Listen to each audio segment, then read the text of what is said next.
Persaingan untuk memenuhi kebutuhan bahan baku program makan bergizi gratis kian ketat, seiring bertambahnya dapur satuan pelayanan pemenuhan gizi di Sumatera Selatan. Lonjakan permintaan dikhawatirkan membuka peluang permainan harga dan penurunan kualitas bahan pangan.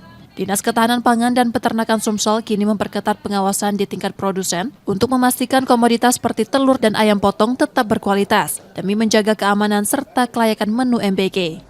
Kalau itu kita temukan, mungkin memang harus perlu kita tambah.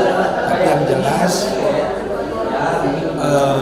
dalam hal pengadaan, apakah itu daging, apakah itu telur, semuanya buah-buahan, sayur-sayuran, belilah di tempat atau produksi lokal yang memang budidayanya baik. Dengan pengawasan yang ketat, pemerintah berharap seluruh pihak yang terlibat dalam program makan bergizi gratis dapat menjaga integritas dan kualitas bahan pangan. Muhammad Reza Pahlevi, Kompas TV, Palembang, Sumatera Selatan.